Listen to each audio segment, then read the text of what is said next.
Prostate ক্যান্সারে আক্রান্ত হয়েছিলেন সাবেক ব্রিটিশ প্রধানমন্ত্রী ডেভিড ক্যামেরন।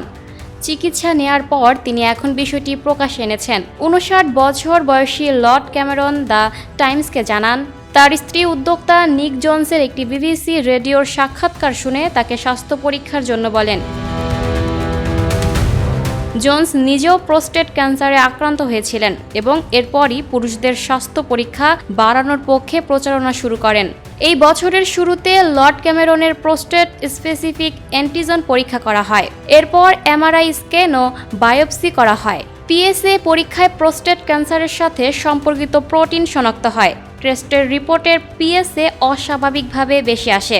ডেভিড পরে ফোকাল থেরাপি নামের পদ্ধতিতে চিকিৎসা নেন। এই চিকিৎসা পদ্ধতিতে আল্ট্রাসাউন্ড সহ বিভিন্ন প্রযুক্তি ব্যবহার করে টিউমারের নির্দিষ্ট অংশ লক্ষ্য করে ক্যান্সার কোষ ধ্বংস করা হয়। যুক্তরাজ্যে পুরুষদের মধ্যে প্রোস্টেট ক্যান্সার সবচেয়ে বেশি দেখা যায়। দেশটিতে প্রতি বছর প্রায় ৫৫,০০০ মানুষ এই রোগে আক্রান্ত হন। ক্যামেরন টাইমসকে জানান, আমি যদি প্রকাশ্যে না বলতাম যে আমার এমন একটি অভিজ্ঞতা হয়েছে তাহলে খারাপ লাগতো। আমি একটি স্ক্যান করিয়েছিলাম। এটি আমাকে একটি সমস্যার কথা জানতে সাহায্য করেছে আর সেই সমস্যা মোকাবেলার সুযোগ দিয়েছে। কনজারভেটিভ পার্টির নেতা ডেভিড ক্যামেরন ২০১০ থেকে ২০১৬ সাল পর্যন্ত যুক্তরাজ্যের প্রধানমন্ত্রীর দায়িত্ব পালন করেছেন।